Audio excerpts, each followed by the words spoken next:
Hello everyone, स्वागत है आप सभी का आपके अपने favourite channel new light NEET पर। तो आज हम लोग डिस्कशन करेंगे all India full syllabus test और आज इसका 49 टेस्ट हुआ है।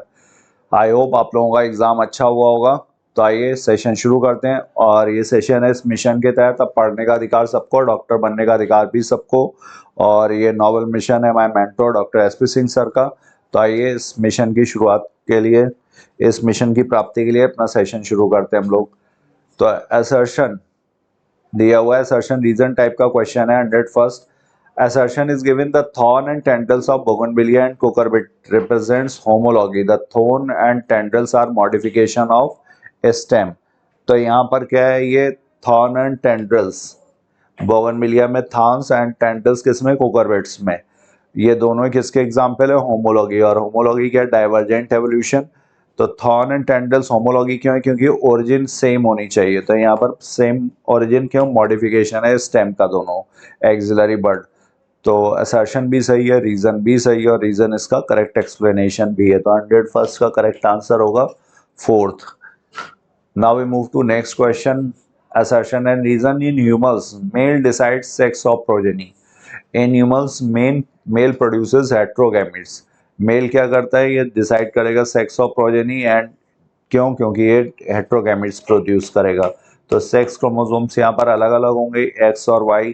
तो एक में ऑटोसोम्स के साथ एक्स और एक में गैमेट में ऑटोसोम के साथ वाई जाएगा। अगर ये फ्यूज हुआ फीमेल गैमेट के साथ तो ये मेल हो जाएगा, और अगर ये वाला फ्यूज होगा तो ये फीमेल ऑफस्प्रिंग बनाएगा।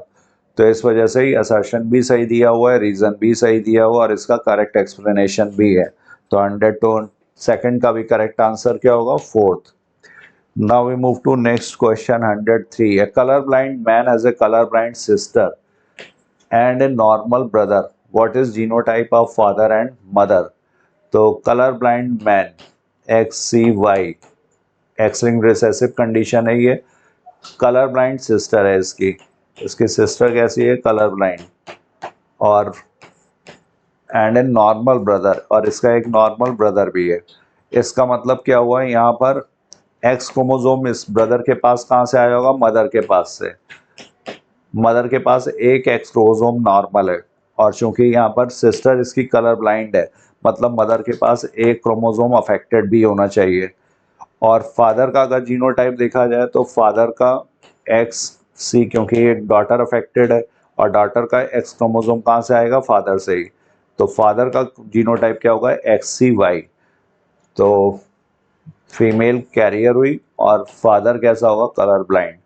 तो XCY एंड XCX 103 का करेक्ट आंसर यहाँ पर second. Next question 104। Given below are two statements. The VNTR, variable number tandem repeats, belong to a class of satellite DNA referred to as mini satellite. सही है, ये DNA fingerprinting में small DNA sequences arranged tandemly in many copy numbers. The copy numbers same from chromosome to chromosome in an individual. तो VNTR में tandem repeating units जो होंगे वो same होंगे और ये tandemly arranged होंगे। tandemly का मतलब ये कांटेक्ट में होंगे, सीक्वेंस में होंगे। और कॉपी नंबर सेम नहीं होगा, ये वेरी करेगा from chromosome to chromosome in an individual. तो 104 का करेक्ट आंसर यहाँ पर second. Statement 1 is correct but statement 2 is incorrect. Next, the given floral formula related with which family, male flower and female flower दिया हुआ है और लॉडिक्यूज दिए हुए हैं। तो ये किसमें है, ये ग्रामिनी में, ग्रामिनी में। और ग्रामिनी में हर्माफ्रोडाइट फ्लावर्स भी हैं और यूनिसेक्सुअल फ्लावर भी हो सकते हैं। यूनिसेक्सुअल का एग्जांपल जैसे मेज, कॉमन एग्जांपल मेज। यूनिसेक्सुअल फ्लावर्स, प्लांट कैसा होगा, प्लांट मोनोइशियस होगा, क्योंकि दोनों तरह के फ्लावर्स जो हैं सेम प्लांट पर होंगे। तो ये मेज का दिया हुआ floral formula, male flower lodicules, androecium, gynoecium absent. और यहाँ पर लॉडिक्यूज दिया हुआ है, फीमेल फ्लावर है, जाइगोमॉर्फिक है, एंड्रोशियम एब्सेंट, गायनोशियम मोनोकार्पेलरी और ओवरी सुपीरियर। तो ये किस में होगा, पोएसी। सीरियल्स किस में आते हैं, पोएसी, ग्रामिनी फैमिली में। तो 105 का करेक्ट आंसर क्या होगा? Second. Next question 106।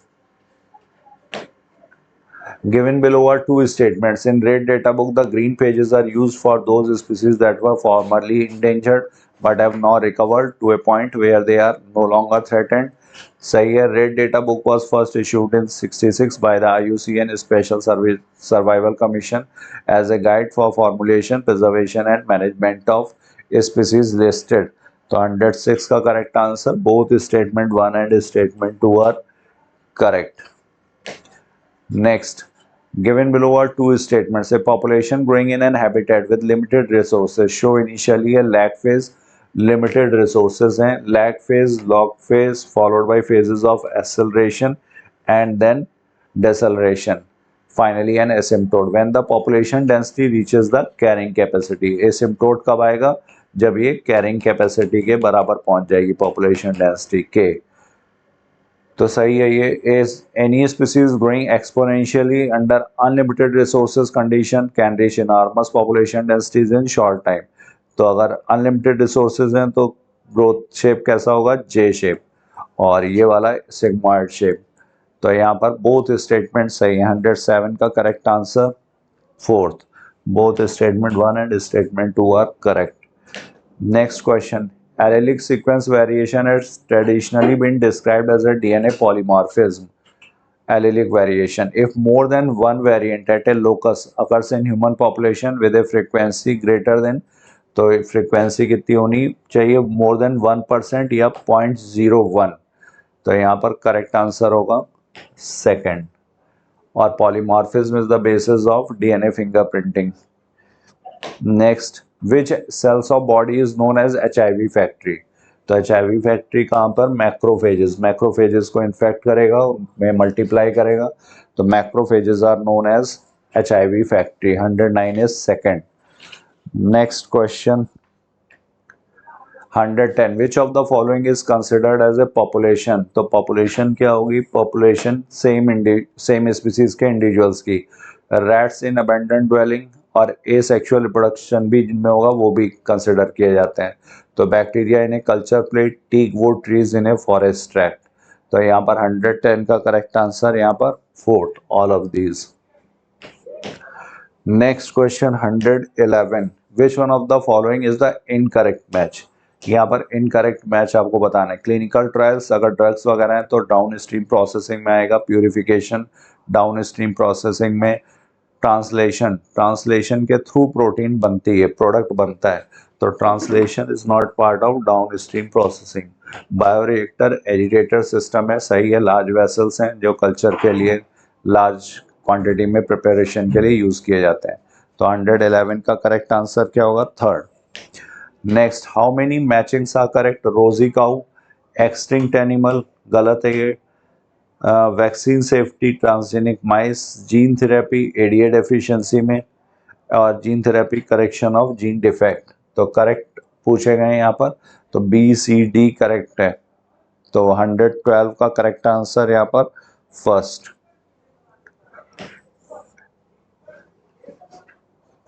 Next question. Given below are two statements. Antibiotic produced by microbes are regarded as one of the most significant discoveries of the 20th century and have greatly contributed towards the welfare of the human society. Statins act by competitively inhibiting the enzyme responsible for the synthesis of cholesterol. तो blood cholesterol lowering agent है statins. HMG coenzyme A reductase enzyme है जिसका एक competitively inhibition करते हैं, सही है statement. Antibiotics produced by microbes are regarded as one of the most significant discoveries, ये भी सही है। पेनिसिलिन की खोज हुई थी। और 113 का करेक्ट आंसर यहाँ पर both statement 1 and statement 2 are correct. Now we move to next question. Green revolution succeeded due to. तो ग्रीन रेवोल्यूशन, हरित क्रांति, improved crop varieties, better management practice and use of agrochemicals. और main contribution किसका था? Better management practices. तो यहाँ पर green revolution tripling the food supply, 3 गुना कर दिया था। तो 114 is fourth. Next question 115। How many matchings are correct? Polymerase enzyme, की tools, ethidium bromide, gel electrophoresis, N2 eco R1, restriction exonuclease क्लेवन एंड हिंड D3, ये PBR 322 में। तो 115 में पॉलीमरेज एंजाइम, ये की टूल से रिकॉम्बिनेंट डीएनए टेक्नोलॉजी का। एथिडियम ब्रोमाइड, ये डीएनए फ्रैगमेंट्स को स्टेन करने के लिए अल्ट्रावायलेट रेडिएशन में ब्राइट ऑरेंज कलर का दिखाई पड़ेगा। एंडोन्यूक्लियस होना चाहिए था क्लेवन एंड हिंड D3, ये PBR 322। तो A, B and D correct पूछा गया है। 115 is first. Next question. In our skeletal system, which one of the following cranial bones are paired? तो यहाँ पर पैराइटल जो ये वाली है और टेम्पोरल ये रीजन में, तो पैराइटल और टेम्पोरल पेयर्ड है, बाकी फ्रंटल, स्फेनॉइड, एथमॉइड और ऑक्सीपिटल ये कैसे होते हैं, ये अनपेयर्ड। तो यहाँ पर A and B is paired. 16th is second option. Next question 117. Select the incorrect match. Delphinus respiration by lungs, Macaca monkey है, 4 चैम्बर्ड हार्ट है, मैमल है, मैक्रोपस कंगारू है, होम्योथर्मस है, न्यूफ्रॉन न्यूफ्रॉन बर्ड्स हैं, और यहाँ पर वल्चर और 3 चैम्बर्ड हार्ट, ये गलत दिया हुआ है। Delphinus is dolphin mammal. तो 117 का करेक्ट आंसर क्या होगा, fourth. Next, given below are two statements. Any calculation of energy content, biomass or numbers has to be include all organisms at that trophic level. सही है। One must remember that the trophic level represents a functional level, not a species as such. तो 118 का भी correct answer, दोनों ही सही है। Both statement 1 and statement 2 is correct. Next, given below are two statements. Parapatric species, para means near, तो parapatric species develop in adjacent geographical areas meeting in a very narrow overlapping region, सही है। types of species हैं ये। polytypic species having 2 or more varieties, सब species, और इसी को बोलते हैं polytypic species। तो दोनों डेफिनेशन सही दी हुई हैं। 119 का both statement 1 and statement 2 is correct.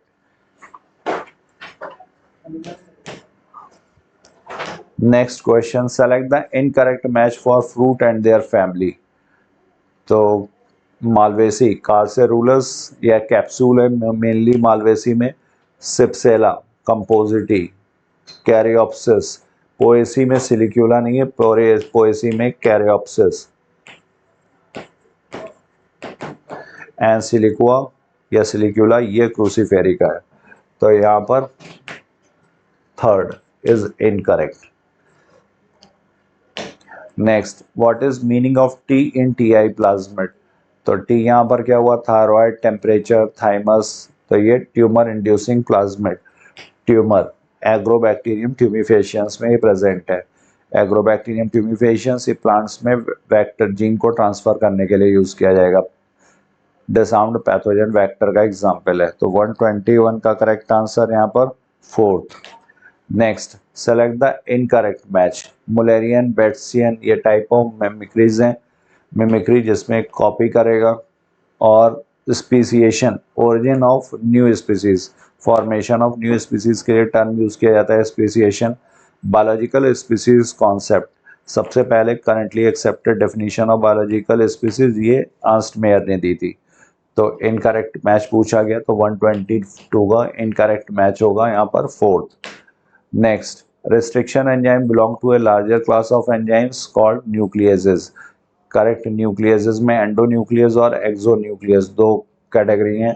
तो restriction enzymes, each restriction endonuclease enzyme recognises a specific palindromic sequence in the protein.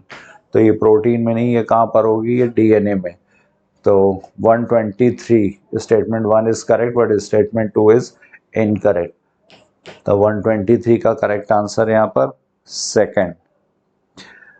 Next, 124, ecology is basically concerned with 3 levels of biological organization, organism, population and community biome, ये 3 levels। ecology is a subject which studies the interaction among organisms and between the organism and its physical environment। तो लॉगी है, लॉगी का मतलब knowledge, तो ये study है, सही है।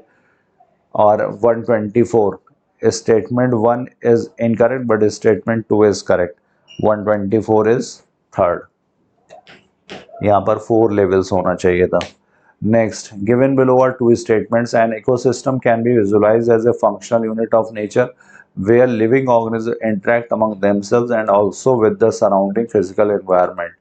Ecosystem varies greatly in size from a small pond to a large forest or a sea. Ecosystem can be visualized as a functional unit where living organisms interact, say, and also with the surrounding physical environment. तो 125 का correct answer यहाँ पर क्या होगा? Both 1 and 2 is correct. Fourth, 125 is fourth. So thank you all of you. I have covered my portion. Now further discussion will be carried by my fellow partner Dr. Manish Gupta sir. Thank you so much. तो future doctors कैसा चल रहा है भाई? FST का आज का revision रहा, एफएसटी टेस्ट नंबर 49.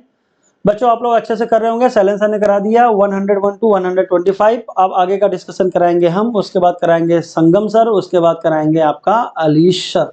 चलिए सर, क्वेश्चन नंबर 126 देखते हैं. फिल इन द ब्लैंक वाला क्वेश्चन है. Who observe that these enzyme have the capability of cutting DNA strand in a particular fashion which left what has become known as स्टिकीन.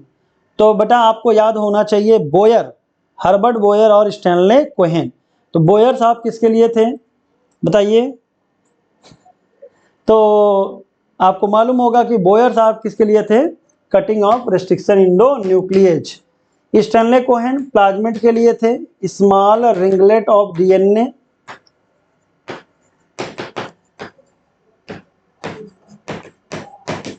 GN Ramachandran triple helical structure of collagen protein दिया था, Ramachandran plot. Maurice Wilkin and Rosalind Franklin, इनका जो data था X-ray diffraction data taken by Watson and Crick and 1953 में दिया था famous double helical structure of DNA. 127 ये भी फिल इन द ब्लैंक वाला क्वेश्चन है. The third device to prevent inbreeding is. अब भैया आपको पहला दूसरा तीसरा तो नहीं याद होगा क्योंकि एनसीईआरटी एक लाइन है, कोई जरूरी थोड़ी ना कि नंबरिंग कर दिया गया तीसरा डिवाइस ही होगा. लेकिन हाँ, लैंग्वेज की वाइज आप पता कर सकते थे. This is a genetic mechanism. तो भाई जेनेटिक मैकेनिज्म में आता था सेल्फ इनकॉम्पैटिबिलिटी. सेल्फ इनकॉम्पैटिबिलिटी मतलब होता है कि सेम प्लांट का, चाहे सेम फ्लावर हो चाहे डिफरेंट फ्लावर हो, कोई भी पॉलन ग्रेन आए उसको ग्रो करने ना दें, जर्मिनेट करने ना दें. ठीक है ना? सेल्फ इनकम्पैटिबिलिटी क्या रोकेगा? तो भाई सेम प्लांट में कौन कौन सा हो सकता है? जीटोनोगैमी भी हो सकती है और साथ ही साथ आपका ऑटोगैमी तो रोकेगा ही रोकेगा. ऑटोगैमी और जीटोनोगैमी रोकने का तरीका हो गया सेल्फ इनकम्पैटिबिलिटी में. और डायोसियस प्लांट होता है जैसे कि पपाया एंड डेट पाम, वहां पे भी ऑटोगैमी और जीटोनोगैमी प्रिवेंटेड होती है.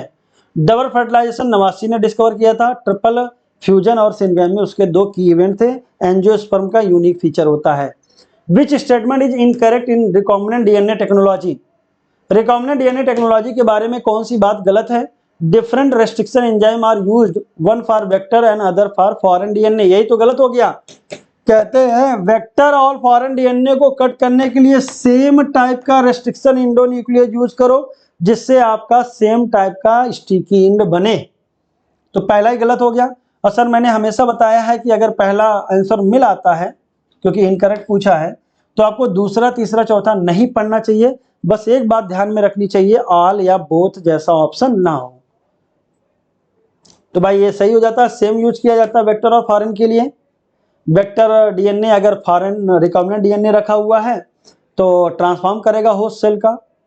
रिकॉम्बिनेंट डीएनए जो वेक्टर से जुड़ा हुआ है इसलिए मल्टीप्लाई करता है क्योंकि उसमें पाया जाता है ori site, several copy, high copy number होता है बैक्टीरियोफाज का. Which one of the following statement are correct for chemiosmotic hypothesis. Chemiosmotic hypothesis grana thylakoid की लुमल में प्रोटॉन बढ़ाना, पीएच घटाना, स्टोमा में प्रोटॉन कम करना. तो स्टोमा में प्रोटॉन कम, अगर स्टोमा में प्रोटॉन कम तो भाई प्रोटॉन और पीएच का रिलेशन इनवर्स चलता है. तो स्टोमा में पीएच क्या होना चाहिए था? ज्यादा. सर आपका ए सही है और बी गलत. पूछा क्या है? करेक्ट. तो पहले बी वाला हटा देते हैं. तो बी वाला चला गया क्योंकि गलत है. इसमें ए है नहीं तो इसलिए नहीं होगा, आंसर क्या हो गया आपका पहला ACE। तो 5 स्टेटमेंट में आपने 2 पढ़ा और आंसर निकाल के फेंक दिया। ऐसे करना है, इसको बोलते हैं लीजेंडरी मेथड। और मेहनत करनी होगी, प्रैक्टिस करना होगा आपको। नंबर अब इस समय क्वेश्चंस ज्यादा हैं, तो मैं यही सजेस्ट करूंगा प्यारे बच्चों आपको कि आपको इसी तरीके से पेपर सॉल्व करना होगा। टेस्ट दे रहे हैं, कोई चिंता भी नहीं है, चेक करके देखिए, फायदा होगा तो फॉलो करिए। और बेटा याद रखिएगा, तुरंत आ जाए ये भी जरूरी नहीं, क्योंकि आपको प्रैक्टिस की जरूरत पड़ेगी। चलिए, F1 में बेटा कन्फर्मेशन चेंजेज होता है, ATP सिंथेज होगा। और बेटा F0 आपका ट्रांस मेम्ब्रेन चैनल बनाता है। ये तो गलत हो जाएगा, क्योंकि ये बोला conformation changes.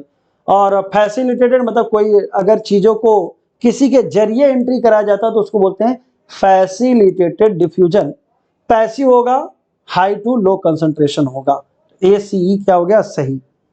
In human the inner part of cerebral hemisphere and a group of associated deep structure जैसे लाइक अमेडेला, हिपोकैम्पस एटसेट्रा, ये बेटा बनाते हैं लिम्बिक लोब या लिम्बिक सिस्टम।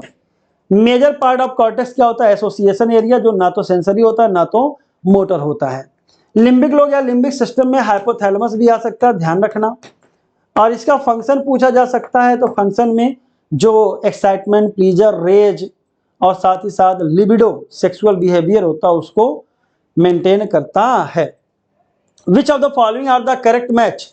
3 लाख 1 2 3 4 5 6, ठीक है। 3,50,000 टाइम्स सेल्स इन वाटरमेलन में इंक्रीज इन साइज, सही है। पोलन ट्यूब की ग्रोथ लेंथ वाली होती है, डॉर्सी वेंट्रल लिप में सरफेस एरिया वाली ग्रोथ होती है।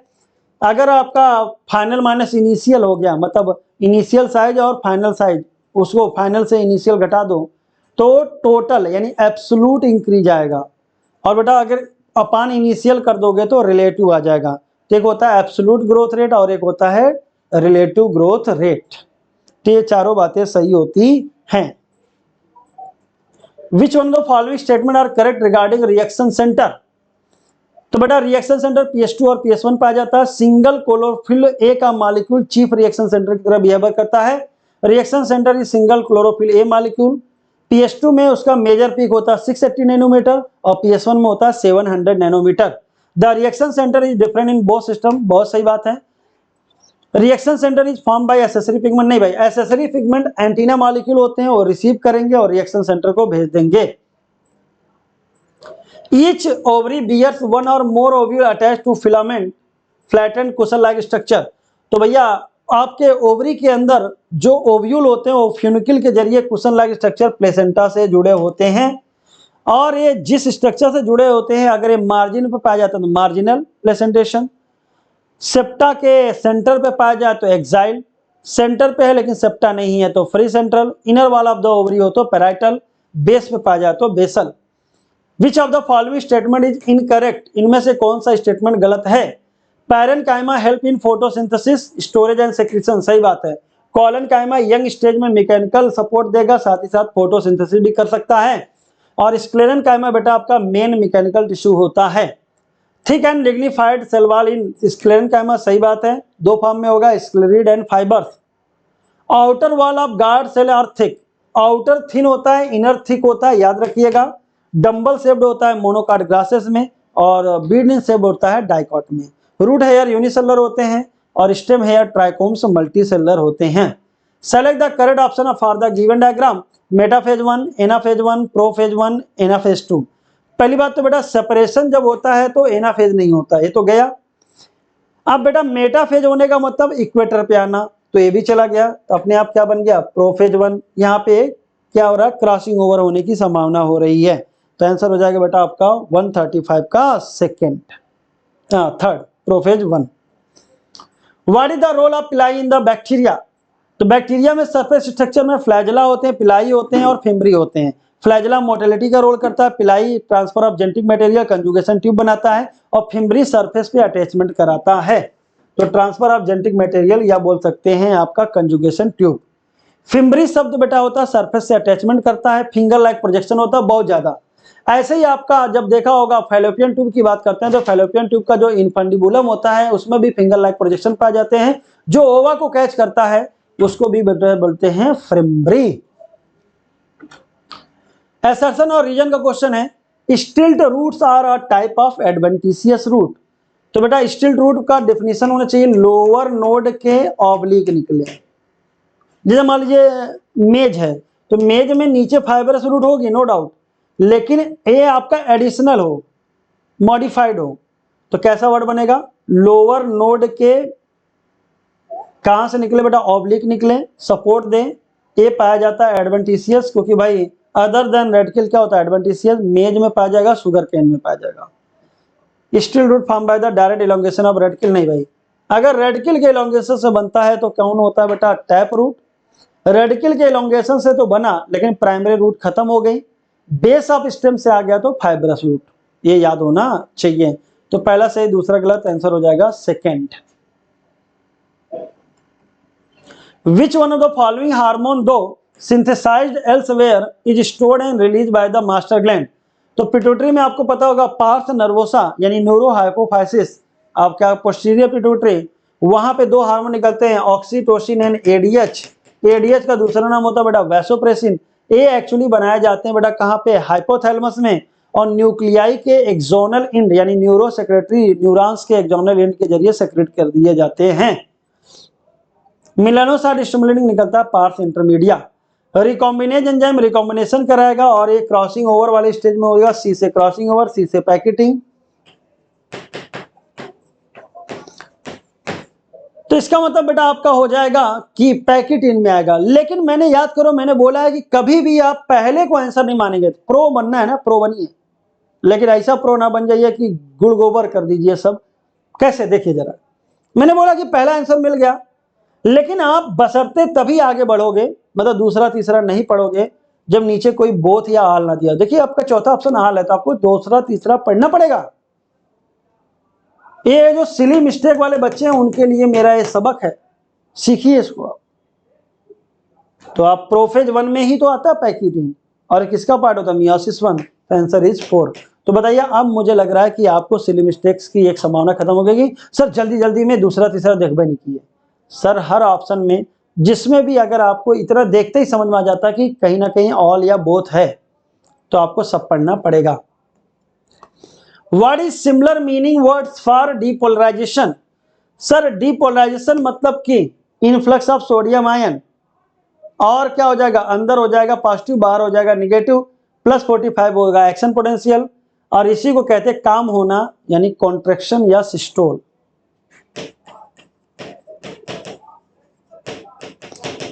रिलैक्स स्टेट पोलराइज होता है, डायस्टोल कहलाता है। Which one of the following is correct equation for RQ? तो आरक्यू में कितना CO2 निकला और कितना O2 यूटिलाइज हुआ, तो volume of CO2 evolve upon volume of O2 consumed. इसमें O2 CO2 कर दिया तो गलत, इसमें दोनों में इवॉल्व कर दिया इसलिए गलत, दोनों में कंज्यूम कर दिया इसलिए गलत। आरक्यू वैल्यू ज्यादा क्वेश्चन पूछा जाता है, आपको पता होगा। कार्बोहाइड्रेट का आरक्यू वैल्यू 1 होता है, फैट का होता है 0.7, एफ को उल्टा कर दीजिए, प्रोटीन को उल्टा कर दीजिए तो क्या आ जाएगा? 0.9। How many are correct full form of respiratory volumes and capacities? तो IRV क्या होता है? Inspiratory reserve volume. तो रेजिडुअल तो गया, रेजिडुअल ये रिजर्व होते हैं। इंस्पायरेटरी कैपेसिटी सही है, ये टोटल होता है, टेम्पररी नहीं होता है। तो ये लैंग्वेज कोई बड़ी बात नहीं थी, आप सभी बच्चों को याद रहता है टोटल लंग्स कैपेसिटी। तो सिर्फ एक ही सही है, अफवाह पूछा करेक्ट, तो आंसर हो जाएगा बेटा 3rd। ठीक है। Osmoreceptor in body are activated by changes in blood volume, body fluid volume and ionic concentration. तो भाई ऑस्मोटिक रिसेप्टर यानी बॉडी फ्लूइड वॉल्यूम यानी साल्ट एंड वाटर बैलेंस, तो सही बात है।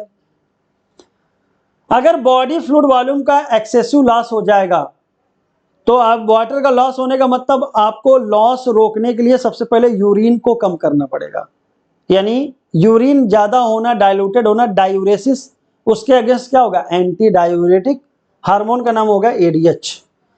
तो बॉडी फ्लूइड हार्मोन के कारण हाइपोथैलेमस एक्टिवेट होगा और ADH निकालेगा, इंक्रीजेज होना चाहिए, ये तो लिख दिया सप्रेस। तो ADH निकलेगा और कहां से निकलेगा बेटा? आपका न्यूरो हाइपोफाइसिस पे बनेगा, कहां? हाइपोथैलेमस में। तो पहला सही दूसरा गलत, आंसर हो जाएगा सेकंड। एक बात याद रखना प्यारे बच्चों, बॉडी फ्लूइड वॉल्यूम आ जाए तो एडीएच लगाना है। हालांकि एडीएच जैसा ही काम एल्डोस्टेरोन भी करता है और आपका रेनिन भी करता है। The junction between a motor neuron and sarcolemma of the muscle fibre is called. तो भाई मोटर न्यूरॉन आया सार्कोलेमा से मिला तो बोलेंगे मोटर का इंड हो गया, मोटर इंड प्लेट, या बोलते हैं न्यूरोमस्कुलर जंक्शन। एक बीमारी है मास्थेनिया ग्रेविस। सर जो आपका मास्थेनिया ग्रेविस है ऑटो इम्यून डिसऑर्डर है और यहाँ पे न्यूरोमस्कुलर जंक्शन अफेक्टेड होता है, पैरालिसिस, वीकनिंग एंड फटीग ये सिम्टम्स हैं। Select the correct match, bivalent या tetrad, zygotene of meiosis 1। Clearly visible कहाँ होगा? पैकेटीन में। सेंट्रोमियर के अगर स्प्लिटिंग आ जाए तो मेटाफेज नहीं होगा, एनाफेज, वो भी एनाफेज 2 होना चाहिए, या सिंपली एनाफेज लिख दो, यानी जहां पे इक्वल डिवीजन होता है वहां पे सेंट्रोमियर का बंटवारा होता है। और होमोलॉगस पेयर यानी पहला होगा, तो ये भी गलत हो गया क्योंकि 2 लिखा है, तो करेक्ट हो जाएगा खाली first. Health is affected by, तो जीन डिसऑर्डर बीमारी हो जाएगा, जेनेटिकल डिजीज, इन्फेक्शन मतलब पैथोजन आ जाए, बैक्टीरिया, फंजाई, वायरस, प्रोटोजोम, लाइफस्टाइल मतलब आप खाना पीना, वो आप दिन में ज़्यादा सो रहे हो, आपकी लाइफस्टाइल हेल्दी नहीं है, जंक फूड खा रहे हो, ये सब दूर रहेगा, योगा नहीं कर रहे हो, एक्सरसाइज नहीं कर रहे हो। Which are the following statement are correct for smooth muscle fibre. तो बेटा याद रखना स्मूथ मसल फाइबर यूनिन्यूक्लिएटेड होते हैं और कैसे होते हैं? फ्यूजीफॉर्म, यानी बीच में मोटा किनारे पे पतला। तो टैपर बोथ इन, चाहे कोई भी मसल हो, वॉलंटरी हो चाहे इनवॉलंटरी, ब्रेन का कंट्रोल दोनों पे रहता है, बस एक विदाउट थिंकिंग और एक थिंकिंग, एक सोच के हो जाएगा और एक बिना सोचे हो जाएगा। तो न्यूरोजेनिक दोनों हो जाएगा, इनवॉलंटरी एंड नॉन स्टेटेड भी हो जाएगा। सिलेंड्रिकल अनब्रांच्ड मल्टी न्यूक्लिएट होता है बेटा आपका स्केलेटल मसल, स्ट्रैप्ड होता है। स्केलेटल मसल जैसा ही कार्डियक भी होता है, लेकिन वो अनब्रांच की जगह क्या हो जाएगा? ब्रांच्ड, यूनिन्यूक्लिएट इंटरकैलेटेड डिस्क, और फंक्शनली कैसा हो जाएगा? Involuntary. How many matching are correct with reference to photosynthesis. तो सर फोटोसिंथेसिस के बारे में कौन कौन सी बातें सही हैं? फिजिकोकेमिकल, यस भाई, सनलाइट और CO2 को ग्लूकोज के रूप में बदलना यानी फिजिकोकेमिकल प्रक्रिया हो गई। जोसेफ प्रिस्टले 1774 में डिस्कवर्ड ऑक्सीजन शब्द आना चाहिए था, ना कि हाइड्रोजन, इसलिए गलत हो जाएगा। कार्नेलियस वान लिन ने आपके green sulphur bacteria, purple sulphur bacteria, purple non sulphur bacteria पे काम किया था, बताया था हाइड्रोजन डोनर वाटर के अलावा H2S भी हो सकता है, एनऑक्सीजनिक फोटोसिंथेसिस। माउस और टोबैको में तो बेटा काम किया था आपका मिंट था, टोबैको भी नहीं था, मिंट और माउस ए प्रिस्टले साहब थे। पर्पल यानी एक कार्नेलियस था, वाटर नहीं बेटा सल्फर H2S। बाकी आपके 3 बातें गलत हो गई, एक सही हो गई। पूछा क्या है? करेक्ट, तो आंसर हो जाएगा 4th। Select the incorrect match for element present in human body. तो नाइट्रोजन 3.3%, ऑक्सीजन 65% और अर्थ क्रस्ट में ऑक्सीजन याद कर लेना 46। चाहे अर्थ क्रस्ट की बात करें चाहे ह्यूमन बॉडी, दोनों में ऑक्सीजन सबसे ज्यादा होता है। सल्फर का डेटा ये बेटा गलत है, ये 0.3% होना है, सल्फर कम मिलता है। हाइड्रोजन 0.5% सही है, ठीक है, तो ये आपका गलत है, 0.3% होगा। How many radial spoke are present in a cilia. तो सीलिया में बेटा पेरिफेरल डबलेट पाया जाता है, सीलिया और फ्लैजेला, पेरिफेरल डबलेट, 2 सेंट्रल सिग्लेट, लेकिन डबलेट में से सिर्फ एक से रेडियल स्पोक जुड़ता है। तो भैया 9 डबलेट हैं, तो हर एक से एक एक यानी 9 रेडियल स्पोक पाया जाएगा। जबकि जो सेंट्रोसोम होता है, सेंट्रियोल होता है, वहां पे 9 पेरिफेरल ट्रिपलेट होते हैं और सेंटर पे एक हब पाया जाता है और कुछ नहीं पाया जाता। रेडियल स्पोक वहां पे भी 9 ही होंगे। तो बेटा ये रहा डिस्कशन। अब आपके सामने आ रहे होंगे संगम सर, वेलकम करिए, अच्छे से टेस्ट देते रहिए। और एक जरूरी सूचना है बच्चों कि हमारे नए बैचेज स्टार्ट हो गए हैं, आप ज्वाइन करना चाहिए तो ज्वाइन कर लीजिए।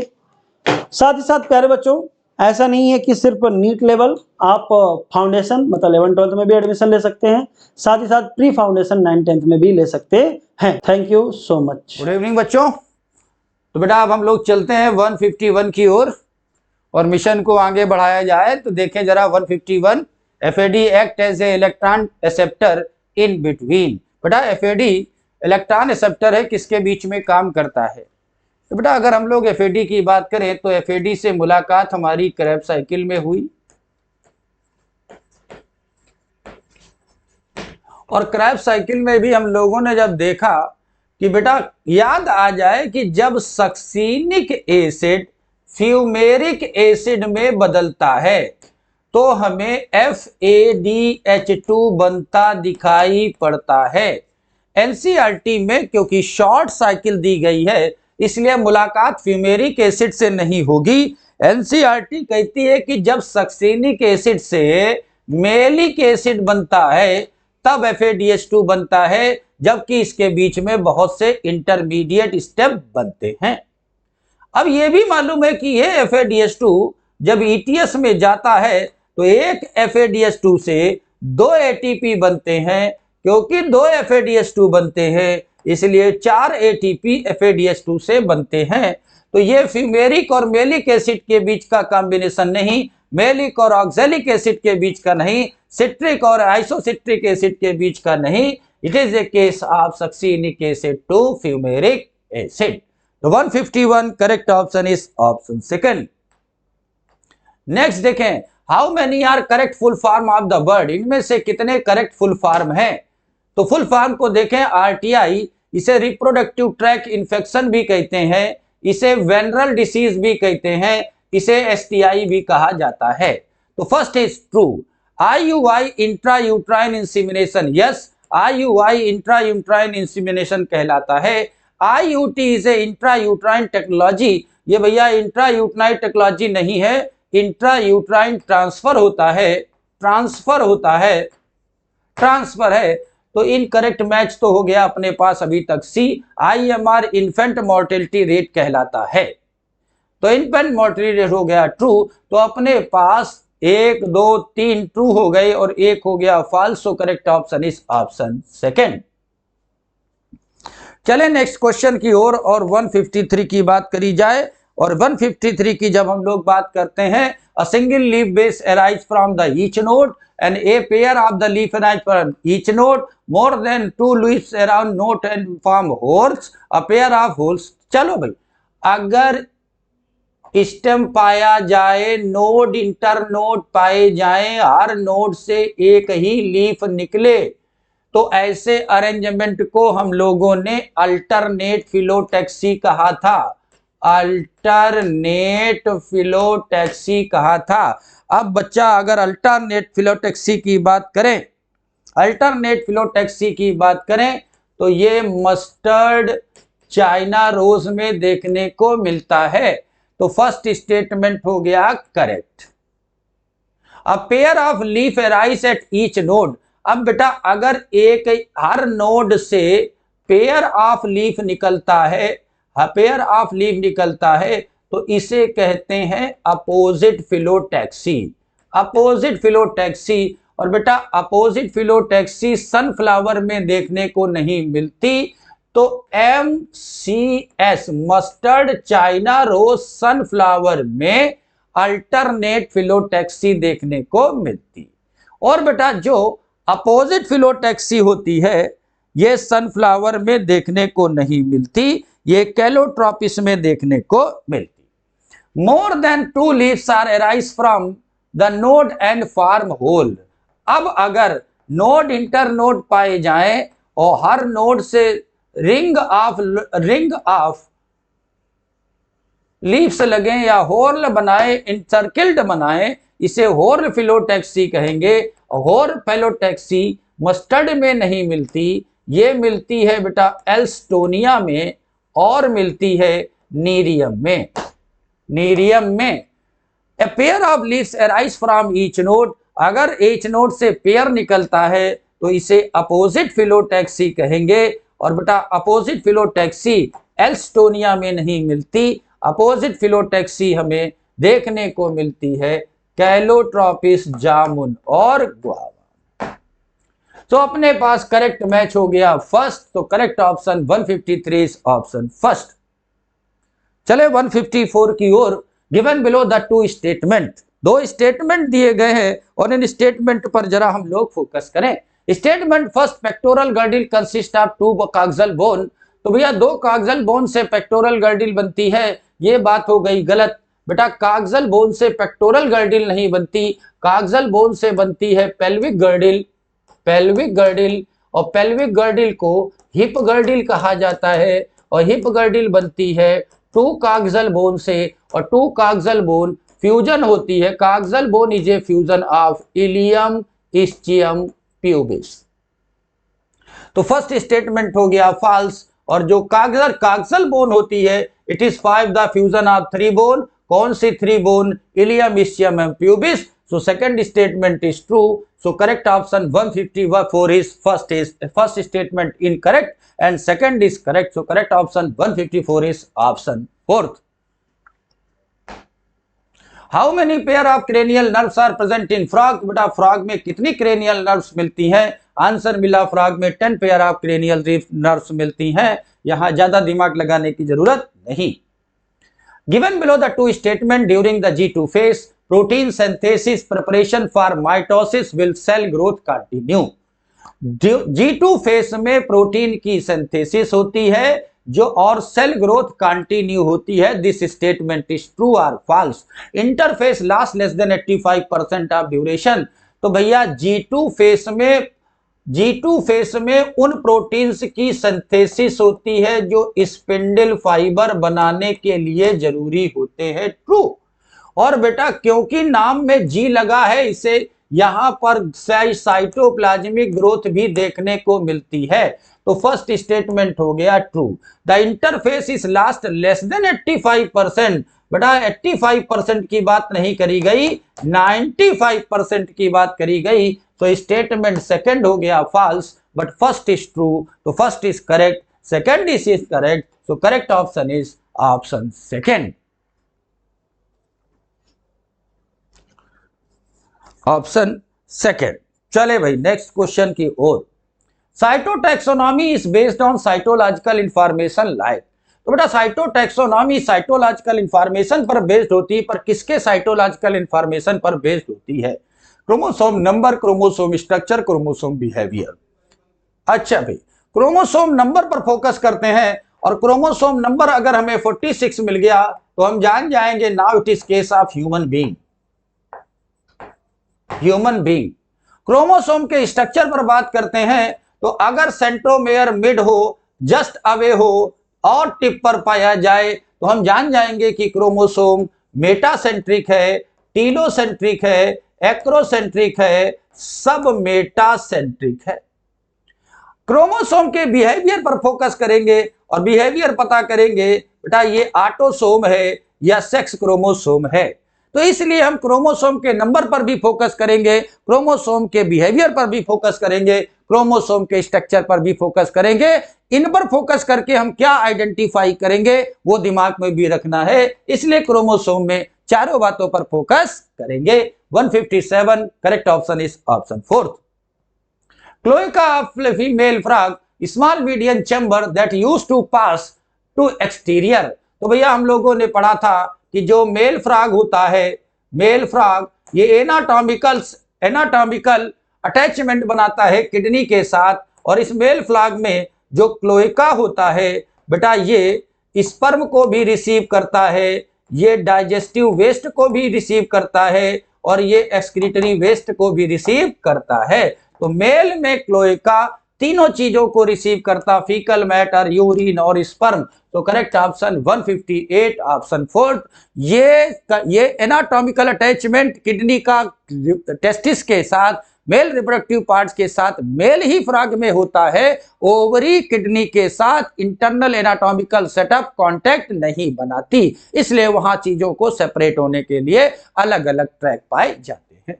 158 correct option is option fourth. Adjacent communication with each other by the junction of. जब बात करें एडजेसेंट सेल कम्युनिकेशन की, तो बेटा वो कौन सा जंक्शन है जो कम्युनिकेशन को अलाउ करता है? कौन है जो कम्युनिकेशन को अलाउ करता है? तो भैया पहला जंक्शन है टाइट लेयर, दूसरा एडेरिंग, तीसरा गैप जंक्शन। अगर बात करें एडेरिंग की, तो दो सेल के बीच का अटैचमेंट जो हो रहा है, और दो कंडीशन है, एक प्रिवेंट लीकिंग और एक है सीमेंटिंग लेयर। प्रिवेंट लीकिंग और जो अलाउ करती है एडेरिंग के लिए, तो all cell communication each with junction, ऐसे जंक्शन को गैप जंक्शन कहते हैं। टाइट जंक्शन प्रिवेंट लीकिंग के लिए, और जो एडेरिंग जंक्शंस होते हैं वो दो सेल को आपस में अटैच कर देते हैं, उन्हें हम लोग एडेरिंग जंक्शन कहते हैं, जो सीमेंटिंग लेयर को प्रोवाइड कराते हैं। लेकिन वो जो फैसिलिटेट टू कम्युनिकेट कराते हैं which is called gap junction. और यहाँ ऑल कम्युनिकेशन की बात करी गई है, तो 159 correct option is option second. Eight which stage of glycolysis does dehydration is occur? कौन सी स्टेज पर ग्लाइकोलिसिस के डिहाइड्रेशन देखने को मिलता है? तो भैया ध्यान से देखना है, अगर एरोबिक रिस्पायरेशन होता है, तो इस एरोबिक रिस्पायरेशन में दो H2O प्रोड्यूस होते हैं और दो ही H2O कंज्यूम होते हैं। प्रोड्यूस होते हैं H2O ग्लाइकोलिसिस में और कंज्यूम होते हैं क्रेब्स साइकिल में। इन बातों को याद रखें। अगर ग्लाइकोलिसिस का स्टेप याद है, तो ये हो गया पायरुविक एसिड, और यहाँ है PEP, और ऊपर आ जाता है फास्फोग्लिसरेट। तो फास्फोग्लिसरेट जब फास्फोइनाल पायरुवेट में बदलता है, तो यहाँ 2 मॉलिक्यूल H2O प्रोड्यूस होते हैं, और फास्फोइनाल पायरुवेट मतलब PEP, बेटा जब PEP जब पायरुविक एसिड में बदलता है, तो यहाँ 2 ATP प्रोड्यूस होते हैं। तो जब फास्फोइनाल पायरुवेट फास्फोग्लिसरेट फास्फोइनाल पायरुवेट में बदलता है, तो हमें H2O प्रोड्यूस होते दिखाई पड़ते हैं। कि डिहाइड्रेशन का मतलब है बाहर निकलना। अब बेटा जब बाहर निकलते हैं तो 2 मॉलिक्यूल ऑफ H2O बाहर निकलते हैं, और हम लोग PEP से पायरुविक एसिड की बात करें, तो यहाँ हमें ATP बनते दिखाई पड़ती हैं। ATP बनते दिखाई पड़ती हैं। और बेटा फास्फोग्लिसरिक एसिड से PGA जब बनता है, तो भी हमें ATP बनते दिखाई पड़ती है। 160 correct option is option first. ABA act as a antagonistic. बेटा ABA किसका एंटागोनास्टक है? किसे एंटागोनास्टक कहा गया है, इसे ध्यान में रखना। जब कोई जस्ट अपोजिट फंक्शन करता है, उसे एंटागोनास्टक कहते हैं। सिमिलर फंक्शन करें तो उसे सिनर्जिस्टिक कहते हैं। अब अपने पास एथिलीन है और साइटोकाइनिन है, जिब्रेलिन है, तो ABA एक्ट करता है एंटागोनास्टक जिब्रेलिन एसिड के लिए। तो 161 correct option is option third. Ethylene gaseous PGR है, फ्रूट राइपनिंग के लिए रिस्पॉन्सिबल होता है। Root hair formation, apical hook formation के लिए जरूरी होता है। डीप इलांगेशन प्लांट, जो डीप वाटर वाले प्लांट होते हैं, में इंटरनोडल इलांगेशन को भी कराता है। इन सारी बातों को याद रखते हैं। माल्टिंग बोल्टिंग के लिए इंटरनोडल इलांगेशन शुगर केन में, इन सारे कामों के लिए जो हार्मोन रिस्पॉन्सिबल है उसे जिब्रेलिक एसिड कहते हैं। और नेचुरल ऑक्सीजन जो मिलता है उसे इंडोलेस्टिक एसिड कहते हैं। सेल डिवीजन को प्रमोट करने वाला हार्मोन होता है। तो 161 correct option is option third. The form of the basal body, cilia, flagella and spindle fibre give rise to the spindle apparatus during the cell division in animal cell. तो भैया वो कौन सा स्ट्रक्चर है जो basal body of the cilia और flagella बनाता है? आंसर मिल गया कि भैया ये सेंट्रियोल होता है। जो सेंट्रियोल होता है ये सिलेंड्रिकल स्ट्रक्चर है, लाइस परपेंडिकुलर होता है, पेरी सेंट्रियोलर मटेरियल से घिरा होता है, और ये दोनों स्ट्रक्चर घेराबंदी कर देते हैं, मेम्ब्रेन लेस हैं। इन्हें हम लोग सेंट्रोसोम कहते हैं, सेंट्रोसोम कहा जाता है। बेटा mitochondria double membranous cell structure होता है, पावर हाउस ऑफ सेल कहलाता है। बाइनरी फिजन से बटता है, G2 में बाइनरी फिजन से बटता है, G2 में रिप्लिकेट करता है, साइटोकाइनेसिस के समय डिस्ट्रीब्यूट होता है।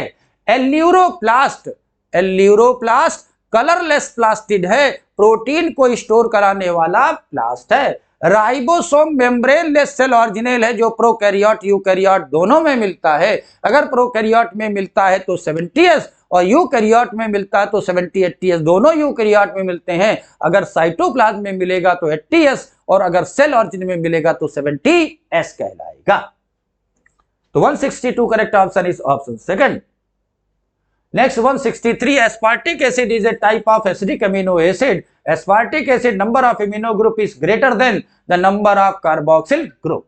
चलो भाई, एस्पार्टिक एसिड अमीनो एसिड होता है, ये सब लोग जानते हैं और हमें मालूम है बेटा कि अमीनो एसिड एसिडिक भी है, बेसिक भी है, न्यूट्रल भी है।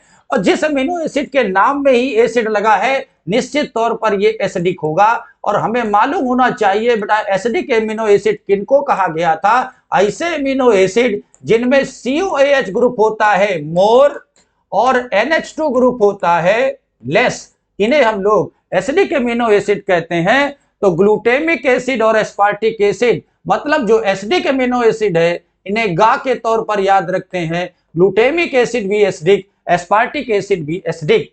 अब बेटा aspartic acid number of amino group is greater than the number of carboxylic group, नहीं, एस्पार्टिक एसिड एसिडिक एसिड है, इसमें कार्बोक्सिलिक ग्रुप ज्यादा होते हैं और NH2 ग्रुप कम होते हैं। और यहां क्या लिखा है, उल्टा लिखा है। सो assertion is true but reason is false, assertion is true but reason is false, so correct option is option second, option second. चलो भाई देखें जरा नेक्स्ट क्वेश्चन की ओर। नेक्स्ट क्वेश्चन 164 आपकी स्क्रीन पर।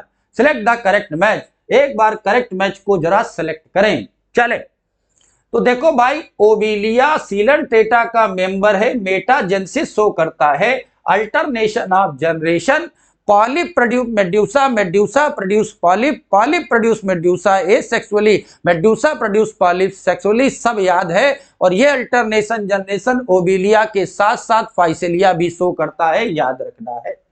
अच्छा, उसके बाद हम लोग बात करते हैं alligator.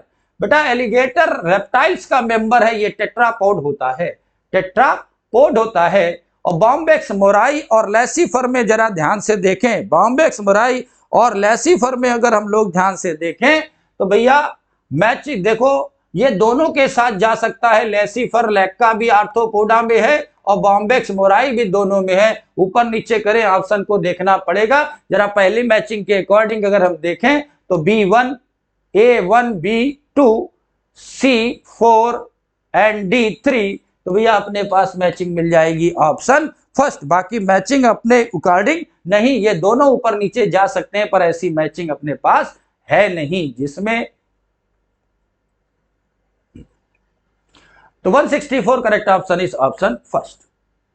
How much air remain in lungs after forceful expiration, forceful expiration के बाद एयर का वो वॉल्यूम जो लंग्स में रह जाता है वो कितना होता है। तो भैया जो रह जाता है इसे हम लोग रेजिडुअल वॉल्यूम कहते हैं, रेजिडुअल वॉल्यूम कहते हैं। और बेटा रेजिडुअल वॉल्यूम, जो रेजिडुअल वॉल्यूम मिलता है वो रेजिडुअल वॉल्यूम होता है 1100 से 1200 ml, 1200 ml हमें रेजिडुअल वॉल्यूम देखने को मिलता है। तो 165 correct option is option third. अब अगर बात हम लोग 1000 से 1100 ml की बात करें तो क्या हमें मालूम है कि बेटा 1000 से 1100 ml एक्सपायरेटरी रिजर्व वॉल्यूम कहलाता है और बाकी सब वॉल्यूम अपने थर्मोडायनेमिक्स में मैच नहीं करते। 165 correct option is option third. Next देखें, select 166, select the incorrect match of the dicot stem. Dicot stem के रेफरेंस में कौन सी मैचिंग सही है। तो बेटा 8 से 10 बातें डाइकॉट स्टेम के लिए याद रखते हैं। तो हाइपोडर्मिस कॉलिन काइमेटस होती है, अगर हाइपोडर्मिस कॉलिन काइमेटस तो डाइकॉट, स्क्लेरिन काइमेटस तो मोनोकॉट। कार्टिकल सेल पेरिन काइमेटस होती है, it is true. Endodermis rich starch शीत रखती है, रेगेन रखती है, स्टार्च शीत बनाती है, स्टार्च शीत बनाती है, it is true, but dicot stem में हाइपोडर्मिस कॉलिन काइमेटस नहीं होती, स्क्लेरिन काइमेटस नहीं होती, स्क्लेरिन काइमेटस होती है मोनोकाट में, और हमें डाइकॉट के रेफरेंस में पूछना है। So 166 correct option is option 4th। Given below the two statement, दो स्टेटमेंट को देखें और करेक्ट ऑप्शन को सिलेक्ट करें। तो करेक्ट आंसर ऑप्शन को सिलेक्ट करना है। सम अमाउंट ऑफ यूरिया में be retain in kidney matrix, some of this animal maintain desired osmolarity. तो बेटा कुछ एनिमल्स में डिजायर्ड ऑस्मोलरिटी को मेंटेन करने के लिए बेटा कुछ यूरिया रिस्टोर हो जाती है। एनसीईआरटी के पहले पैराग्राफ में ही लिखा है कि कुछ ऑर्गेनिज्म में एक्सक्रीटरी प्रोडक्ट टोटली एलिमिनेट हो जाते हैं और किसी में पार्शियली एलिमिनेट होते हैं। इसका मतलब एक्सक्रीटरी प्रोडक्ट जो बनते हैं वो पूरी तरह से बॉडी से बाहर नहीं जाते, वो बॉडी में स्टोर होते हैं ऑस्मोलरिटी को मेंटेन करने के लिए। और आपने काउंटर करंट मैकेनिज्म वाले हिस्से में भी देखा था कि यूरिया इंटरमेडुलरी स्टेडियम में ऑस्मोलरिटी को मेंटेन करने के लिए स्टोर होती है और वहां यूरिया मूव करती रहती है, बनाती है एक यूरिया साइकिल को, उसे हमें याद रखना होगा। तो first statement is true, ammonia is produced by metabolism convert into urea in liver of ureotelic. तो बेटा ध्यान से रखना है कि ऐसे एनिमल जो यूरियोटेलिक होते हैं उनमें यूरिया ऑर्निथिन साइकिल के थ्रू लीवर में बनती है और लीवर से बनी हुई यूरिया ट्रांसपोर्ट होकर किडनी तक आती है जहां यूरिन के फॉर्म में एलिमिनेट होती है। एक्सक्रीशन की डेफिनेशन में एलिमिनेशन पर फोकस किया गया है, फॉर्मेशन पर नहीं, इसलिए liver is a not a excretory structure main excretory organ but kidney is a main excretory organ, क्योंकि किडनी यूरिया को यूरिन के फॉर्म में रिलीज कराती है। तो बोथ स्टेटमेंट आर ट्रू। तो 167 correct option is both statements are correct, so correct option is option 4. 168 inheritance of the process by which character are passed to parent to progeny, this is basis of heredity. Yes, अब बेटा जो genetics है उसकी definition में ही छिपा है study of heredity and variation, heredity and variation. तो बेटा इनहेरिटेंस प्रोसेस है जिसमें करेक्टर पेरेंट से ऑफ स्प्रिंग में जाते हैं और इनकी स्टडी हेरेडिटी कहलाती है। Now this statement is true. Variation is a degree by which progeny differ. Yes, character का डिफरेंस बेटा पेरेंट और ऑफ स्प्रिंग में ये वेरिएशन कहलाता है और वेरिएशन के वेरियस रीजन है। इनमें से एक रीजन सेक्सुअल रिप्रोडक्शन में भी छिपा था और जिसे आपके एंसिस्टर या पूर्वज जानते थे और उन्होंने इसका अप्लाई करके साहिवाल काऊ को प्रोड्यूस किया, उसे याद रखना है। और दूसरा म्यूटेशन में इन्वॉल्व होता है, इसलिए वेरिएशन डिग्री ऑफ डिफरेंस है parent to its offspring. So second statement also true. तो 168 correct option is 168 correct option is both statement are correct, so correct option 4. Which one of the following mathematical relation is true? भैया इनमें से कौन सा mathematical relation true है? अब बेटा mathematical relation पर ध्यान से देखा गया तो ये जो भी मैथमेटिकल रिलेशन है ये अरिथमेटिक ग्रोथ को रिप्रेजेंट करता है, अरिथमेटिक ग्रोथ को रिप्रेजेंट करता है। और अरिथमेटिक ग्रोथ में हमें एक फार्मूला देखने को मिला, LT = L0 + RT। अब बेटा ये फार्मूला सबके दिमाग में है। अब इस फार्मूले में ये तो फार्मूला ही मिला है, अब अगर इनको इधर से उधर कर दिया जाए तो ये भी मिलेगा और ये भी मिलेगा, इसलिए तीनों मैथमेटिकल रिलेशन है ये ट्रू है। कौन सी ग्रोथ को रिप्रेजेंट कराते? अरिथमेटिक ग्रोथ को रिप्रेजेंट कराते हैं और अरिथमेटिक ग्रोथ में लीनियर रिलेशनशिप हमें देखने को मिली थी। Next 170 posterior pituitary gland are true endocrine gland and posterior pituitary gland only store and release hormone। तो भैया जो posterior pituitary gland होती है ये true endocrine gland नहीं होती, क्योंकि ये हाइपोथैलेमस से आने वाले हार्मोन ऑक्सीटोसिन और वैसोप्रोसिन को स्टोर करती है और यहां से रिलीज करती है, ये कोई हार्मोन सिंथेसाइज नहीं करती, इसलिए ये ट्रू इंडोक्राइन ग्लैंड नहीं हो सकती। तो एसर्शन हो गया फॉल्स, एसर्शन हो गया false. Posterior pituitary gland only store and release hormone, reason हो गया ट्रू। अब बेटा एसर्शन इज फॉल्स बस reason is true, so correct option option third. Next देखें 171, how many species of plant species used to traditional medicine around the world. अब बेटा NCERT का सीधा डेटा है कि कितनी प्लांट की स्पीसीज दुनिया में ट्रेडिशनल मेडिसिन के तौर पर याद यूज होती हैं, और ये डेटा रेफरेंस देता है 25,000 को, 25,000 को। तो 171 correct option is option third. Select the correct match, इनमें से कौन सी मैचिंग करेक्ट है, चलो ध्यान से देखें। एडिनोसिन इज न्यूक्लियोटाइड, तो भैया न्यूक्लियोटाइड बनने के लिए आइलिक एसिड रखना होगा। आइलिक एसिड अगर सफिक्स है तो वो न्यूक्लियोटाइड होगा, और आइन और साइन न्यूक्लियोसाइड में होते हैं, तो adenosine is a nucleoside not nucleotide.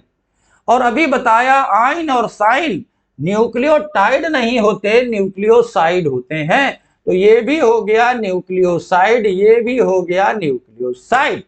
एरिकनोइक acid amino acid नहीं होता, एरिकनोइक एसिड जिसमें 20 कार्बन पाए गए इंक्लूडिंग कार्बोक्सिलिक, ये होता है फैटी एसिड, तो ये भी हो गया गलत। लेकिन बेटा जिंगली ऑयल लिपिड होता है, ठीक, लो मॉलिक्यूलर वेट पर, लो टेम्परेचर पर ये ऑयल ही रहते हैं जो लिपिड का एग्जाम्पल है, इसलिए correct matching is option third.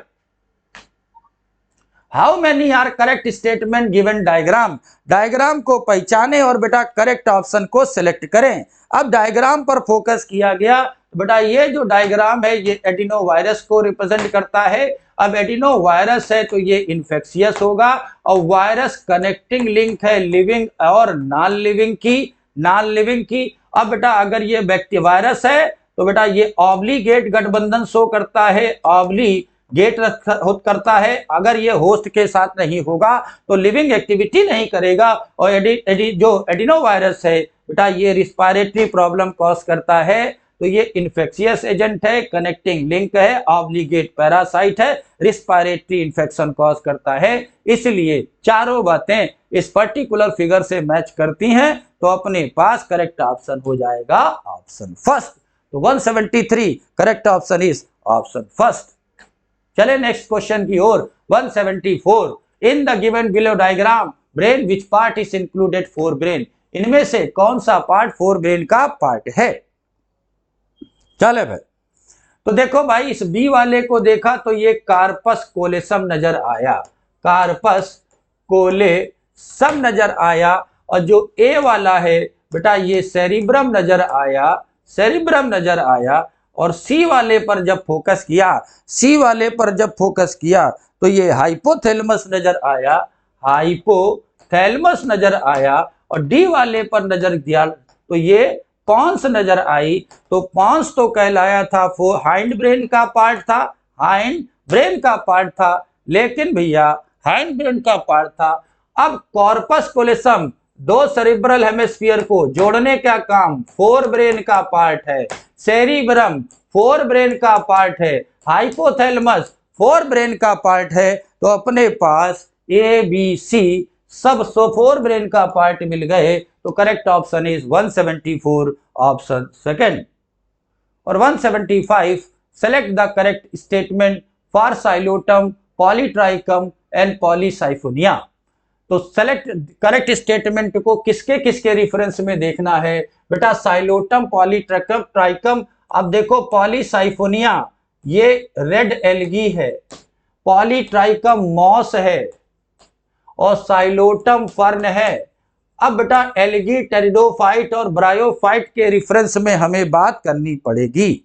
अब बेटा ये जो रेड एल्गी है वो एडवांस ऊगेमस होती है, और ब्रायोटेरिडो में सेक्सुअल रिप्रोडक्शन ऊगेमस होता है, this is true. All motile male gamete तो भैया रेड एल्गी में कोई मोटाइल स्टेज नहीं पाई जाती, no motile stage. Chlorophyll a and b present, polysiphonia red algae है, इसमें ए और डी पाई जाती है। All gametophyte are multi cellular independent, gametophyte multi cellular है और इंडिपेंडेंट है। क्या सब में गैमेटोफिटिक बॉडी इंडिपेंडेंट होगी? अब इस बात को जरा ध्यान से देखना है। गैमेटोफिटिक बॉडी इंडिपेंडेंट होती है तो हम लोगों ने क्या पढ़ा है, क्या पढ़ा है? गैमेटोफिटिक बॉडी बेटा फ्री लिविंग नहीं होती सीड बियरिंग प्लांट में, और ये कोई सीड बियरिंग प्लांट नहीं है, इसलिए इन सब में multi cellular gametophyte free living देखने को मिलेंगे। All vascular tissue is present, नहीं भाई, एल्गी में वास्कुलर टिश्यूज नहीं पाए जाते। तो only A and D are correct, but B C and E are incorrect. So correct option is option first. तो 175 correct option is option first. तो बेटा ये था 151 टू 175। अच्छा बच्चों, आप लोगों ने 175 तक क्वेश्चन देख लिए हैं संगम सर के साथ। अब मैं आगे के क्वेश्चन आपको सॉल्व करा रहा हूं।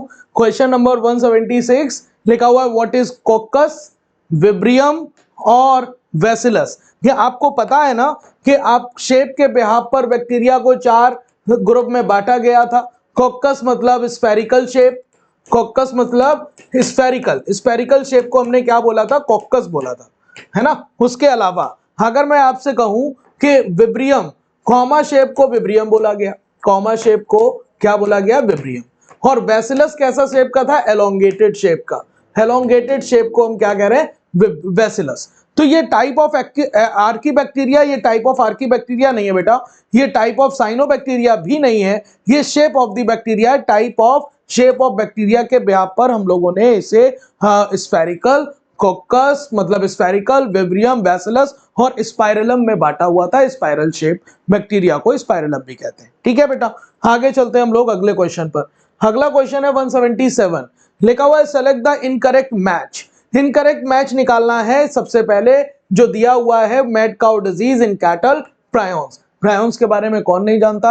एब्नॉर्मली फोल्डेड प्रोटीन, जो कि कैटल्स में मैड काउ डिजीज, जिसका दूसरा नाम आपके पास क्या होता है? BSE। इसका दूसरा नाम होता है बोवाइन स्पॉन्जीफॉर्म इंसेफेलोपैथी। और इसी जैसी एक डिजीज पाई जाती है प्रायोन्स की ह्यूमंस में, जिसे हम CR जैकब डिजीज कहते हैं। ये भी सही है। लाइकेन्स म्यूचुअली यूजफुल एसोसिएशन है, बिल्कुल। Both parties are beneficial and can not live without each other. फिर इसके बाद mycobiont in lichen prepare food for alga. ये बात गलत है। माइकोबायोन्ट मतलब ये पार्ट होता है फंजाई वाला पार्ट, और फंजाई वाला पार्ट शेल्टर प्रोवाइड कराता है। क्या प्रोवाइड कराता है? शेल्टर। जबकि फूड कौन प्रोवाइड कराता है? वो एल्गी कराता है। एल्गी को हम फाइकोबायोन्ट कहते हैं, और वो फूड प्रोवाइड कराता है। हम आपसे कह सकते हैं गलत ऑप्शन फोर्थ हो गया, 177 का फोर्थ। चलिए अगला देखिए, एक फोटो दिया हुआ है, फोटो पैरट का है। पैरट का दूसरा नाम आपको बताना है, आप बता सकते हैं, है ना। एनिमल किंगडम में लिखा हुआ है। फिर देखो क्या लिखा हुआ है, their common name is garden lizard. Garden lizard नहीं कहते बेटा, साइटिकुला कहते हैं। फिर बाद में ट्रिप्लोब्लास्टिक एनिमल है, बिल्कुल है। सीलोमेट एनिमल है, बिल्कुल है। Cranium and vertebrate column are cartilaginous, नहीं, बोनी हो जाएगा। ये कार्टिलेजिनस नहीं होगा, बोनी होगा। और 3 चैम्बर्ड हार्ट नहीं होगा, क्योंकि बर्ड्स है तो 4 चैम्बर्ड हार्ट होगा। 4 चैम्बर्ड हार्ट होगा, इसका मतलब ये होगा कि इसमें डबल सर्कुलेशन होगा, कंप्लीट डबल सर्कुलेशन होगा, विदाउट मिक्सिंग ऑफ ब्लड। कितनी बातें सही हैं, कितने स्टेटमेंट सही हैं? तो 2 स्टेटमेंट सही दिख रहे हैं, आंसर हमें 4 दिख रहा है, ओनली बी एंड सी। ठीक है, आगे बताओ। 179 क्वेश्चन लिखा हुआ है, how many match are correct. कितने मैचिंग इसमें सही है? तो आपके पास देखिए यहां पर लिखा हुआ है फाइलेरियल बॉम्ब। फाइलेरियल बॉम्ब किसे कहते हैं? विचरेरिया को। विचरेरिया ब्रोंकोफ्टाई, विचरेरिया मलाई, आपको पता है। हेलिफेंटियासिस करता है, और जो कि हेलमिंथ है, हेलमिंथ है तो एस्के हेलमिंथ में सीरोसिलोमेट पाया जाता है, सीरोसिलोम होगा। पाउचेस में मेसोडर्मल लाइनिंग, याद आया। तो सिल्क वॉर्म, सिल्क वॉर्म आपके पास जो है वो आपके पास इकोनॉमिक इंपॉर्टेंस में लिखा होगा लेसिफर, और आपके पास लैक इंसेक्ट, सिल्क वॉर्म, और आपको वहां पर और भी एक और नाम लिखे होंगे जैसे कि एपिस इंडिका, हनी प्रोवाइड कराएगा। तो जॉइंटेड अपेंडेजेस होंगे, बिल्कुल आर्थ्रोपोडा का मेंबर है, सही बात है। फिर लिखा हुआ है अर्थवॉर्म में नेफ्रीडिया होगा, बिल्कुल होगा। नेफ्रीडिया जो होता है एक्सक्रीटरी स्ट्रक्चर है और एक्सक्रीशन ये नेफ्रीडिया से करेगा। टेपवॉर्म का दूसरा नाम टेपवॉर्म फ्लैटवॉर्म होता है, प्लेटिहेल्मिन्थस का मेंबर है। तो आपके पास ये सारे मैचिंग सही है, आंसर सेकंड होना चाहिए, 4 इसमें दिया हुआ है। बात समझ पाए कि नहीं? आगे देखिए 179 के बाद 180 लिखा हुआ है all organisms include in the plant और animal kingdom have as the lowest category lowest category, चाहे एनिमल हो और चाहे प्लांट हो, अगर उसका टेक्सोनॉमिकल हायरार्की देखोगे तो सबसे लोअर पोजीशन पर स्पीसीज होगा। स्पीसीज मिलकर क्लोजली रिलेटेड स्पीसीज मिलकर जीनस बनाएंगे, जीनस मिलकर क्या बनाएंगे? फैमिली बनाएंगे। क्या बनाएंगे? फैमिली। और फैमिली मिलकर क्या बनाते हैं? ऑर्डर बनाते हैं। और ऑर्डर मिलकर क्या बनाते हैं? क्लास बनाते हैं। और क्लास मिलकर क्या बनाएंगे? फाइलम बनाएंगे। और फाइलम मिलकर क्या बनाएगा? किंगडम बनाएगा। तो आपको सबसे लोएस्ट लेवल क्या है? तो सबसे lowest level of category genus नहीं है, स्पीसीज है, ऑर्डर नहीं है, फैमिली नहीं है। आंसर आपके पास सेकंड हो जाएगा। ठीक है, आगे देखिए 180 के बाद 181 क्या लिखा हुआ है? Which one of the following are incorrect match, कितने इसमें गलत मैचेस हैं? तो देखिए सबसे पहले लिखा हुआ ब्लड को स्पेशल एपिथेलियल टिश्यू कहा गया, नहीं, ये स्पेशल कनेक्टिव टिश्यू होता है। ये क्या होता है? स्पेशल कनेक्टिव टिश्यू होता है बेटा, ना कि स्पेशल एपिथेलियल टिश्यू। याद आया? तो आपके पास ये वाली पहली मैचिंग गलत दिख रही है मुझे। 6 से 8% प्रोटीन होती है इन द प्लाज्मा। भाई सबसे ज्यादा परसेंट किसका होता है? वाटर का, है ना। फिर बाद में प्रोटीन, फिर न्यूक्लिक एसिड, फिर कार्बोहाइड्रेट, फिर लिपिड। याद आया कि नहीं? आपके पास calcium, magnesium, sodium, minerals present in the plasma, सही है। यूसिनोफिल रेजिस्ट करेगा इन्फेक्शन को, जो इन्फ्लेमेटरी रिएक्शन को कॉज किया बेसोफिल्स ने, उसे रोकने का काम करेगा यूसिनोफिल्स, एंटीहिस्टामिन, एंटी सेरोटोनिन जैसे केमिकल को रिलीज करके। तो ये वाली बात सही है, पहला ही ऑप्शन गलत दिख रहा है मुझे, आंसर बन जाएगा 181 का 1। आगे select the correct ascending order of biodiversity in Amazonian rainforest। तो आप मुझे बताइए फिश की कितनी स्पीसीज होती हैं? तो फिश की स्पीसीज कितनी थी? तो हम कहेंगे 3000। आपसे कहा जाए बर्ड्स की स्पीसीज कितनी है? तो आप कहोगे 1300। आपसे कहा जाए एम्फीबिया और मैमल्स की स्पीसीज कितनी है? तो एम्फीबिया एंड मैमल्स की स्पीसीज दोनों की लगभग बराबर थी, और जो कि थी 427। और फिर रेप्टाइल्स की कितनी स्पीसीज थी? बता दीजिए। रेप्टाइल्स की स्पीसीज आप बताओगे, जिसमें आएंगी 378 स्पीसीज। रेप्टाइल्स की स्पीसीज कितनी थी रेप्टाइल्स की? तो रेप्टाइल्स की हो गई थी 378। तो आप मुझे बताइए 3000 फिशेस की यहां पर सबसे ज्यादा दिख रहा है, फिर बाद में 1300 बर्ड्स, फिर बाद में 427 मैमल्स, और रेप्टाइल्स 378। तो ये असेंडिंग ऑर्डर ही है ना, बाकी आपको गलत ऑप्शन दिख रहा है। देखो साफ साफ आपके पास आंसर फर्स्ट बन जाएगा, है ना भाई। यहां पर देखिए मैमल्स को पहले लिखा हुआ है, गलत हो जाएगा। बर्ड्स को पहले लिखा हुआ है, आपके पास रेप्टाइल्स को लिखा हुआ है। ना ना, आंसर फर्स्ट ही सही है।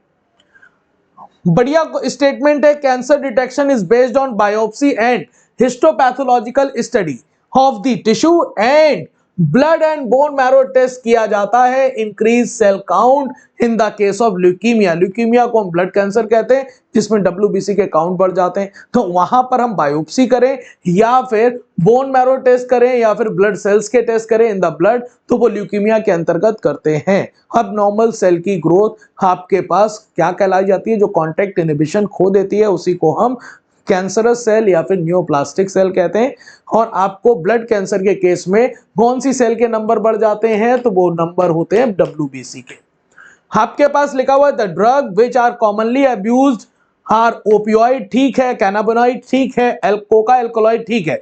Majority of this obtained from flowering plant, कुछ आपको फंजाई से भी मिल जाते हैं। बिल्कुल लाइन सही है, क्योंकि ओपियम मिलता है, ओपियोइड मिलता है पेपरबर सोमनीफेरम से, कैनाबिनॉइड्स कैनाबिस सटाइवा से, और कोका एल्कोलॉइड्स मिलता है, बताइए कौन सा? इरिथ्रोजाइलम कोका से। तो आपके पास ये लाइन भी बिल्कुल सही है, दोनों स्टेटमेंट सही है, आंसर 4 होगा। दोनों स्टेटमेंट बिल्कुल सही है। आगे लिखा हुआ है in the Mendel dihybrid experiment on pea plant, ठीक है, which genotype are maximum in percentage. तो सबसे पहले आपको पता होना चाहिए परसेंटेज का पता लगाने के लिए, अगर आपको जीनोटाइप दे दिया जाए तो आपको उसके आउट ऑफ 16 उसके इंडिविजुअल पता होने चाहिए। तो आउट ऑफ 16 इंडिविजुअल को निकालने के लिए आप एक ट्रिक याद रखना, 2 की पावर n, और n का मतलब होता है हेट्रोजाइगस पेयर। हेट्रोजाइगस पेयर, तो आप मुझे बताइए पहले वाले में हेट्रोजाइगस पेयर एक भी नहीं है, 2 की पावर 0 मतलब 1। आपके पास ये कितना हो जाएगा, तो देखिए एक हेट्रोजाइगस पेयर है 2 की पावर 1 बराबर 2, यहां पर दो हेट्रोजाइगस पेयर है 2 की पावर 2 मतलब 4, यहां पर एक हेट्रोजाइगस पेयर है 2 की पावर 1 मतलब 2। तो आपको आउट ऑफ 16 अगर इसका परसेंटेज निकालना है तो आप क्या करोगे, 1/16 इंटू 100, ये आपका परसेंटेज निकल आएगा, तो ये आएगा लगभग 6.25% पहला वाला। जबकि मैं इसकी बात करूंगा तो दो इंडिविजुअल हैं, 16 में से परसेंटेज निकालोगे तो एक के लिए 6.25% है, तो दो के लिए 12.5% आ जाएगा, क्या दिक्कत है। फिर बाद में दो के लिए जब 12.5% है तो आप क्या करोगे, इसका परसेंटेज निकाल लेना, तो ये 25% आ जाएगा, और यहां पर आपके पास वैल्यू कितनी आ जाएगी, 2/16 इंटू 100, और ये क्या हो जाएगा 12.5%। तो बताओ सबसे ज्यादा परसेंटेज किसका है, आंसर आएगा इसका। आपसे कहा जाए डाई हाइब्रिड क्रॉस में, बेटा याद रखिएगा डाई हाइब्रिड क्रॉस में आपको जो डबल हेट्रोजाइगस है वो 4 इंडिविजुअल मिलते हैं, और आपको ये पता करना चाहिए कि डाई हाइब्रिड क्रॉस में होमोजाइगस डबल हेट्रोजाइगस इंडिविजुअल्स कितने होंगे इन द आउट ऑफ 16, तो आंसर होता है 4, है ना। चलो उसके अलावा 184 के बाद 185, how many matchings are correct, कितनी मैचिंग सही हैं। तो देखो कैपिटल आर राउंड होगा, कैपिटल वाई येलो होगा, राउंड येलो सही है। फिर लिखा कैपिटल स्मॉल आर, ये राउंड नहीं होगा, रिंकल्ड होगा। कैसा होगा, रिंकल्ड होगा बेटा। और ये वाला येलो वाला सही है, लेकिन ओवरऑल गलत हो गया। ये वाला राउंड सही है, ये ग्रीन सही है बेटा। यहां पर रिंकल्ड और ये येलो, रिंकल्ड यहां ग्रीन लिखा हुआ है, गलत हो गया। फिर बाद में रिंकल्ड और ग्रीन, ये वाला सही है। 3 मैचिंग इसमें सही है, आंसर सेकंड बनेगा। आंसर क्या बन जाएगा बेटा, सेकंड। यहां तक कोई दिक्कत हो तो बताएं। 185 का सेकंड बन जाएगा, 3 मैचिंग इसमें सही है। आगे removal of introns and joining the exons in a defined order in a transcription unit is called। तो आपको पता है कि जो mRNA बनता है, जो यूकैरियोट्स में अगर बात करी जाए तो डीएनए से जो आरएनए बनता है, वो हेट्रोजेनस आरएनए बनता है। हेट्रोजेनस आरएनए वो आरएनए होता है जिसमें इंट्रॉन के साथ साथ एक्सॉन वाले पार्ट भी होते हैं, मतलब एक्सॉन वाले पार्ट के साथ साथ इंट्रॉन वाले पार्ट भी होते हैं। एक्सॉन वाले पार्ट को हम एक्टिव पार्ट कहते हैं और इंट्रॉन वाले पार्ट को हम इनएक्टिव पार्ट कहते हैं। इन्हीं इंट्रॉन को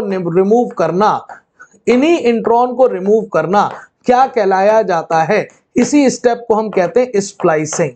स्प्लाइसिंग जो कंडीशन है, स्प्लाइसिंग का प्रोसेस आता है पोस्ट ट्रांसक्रिप्शनल मॉडिफिकेशन में, मतलब प्रोसेसिंग में।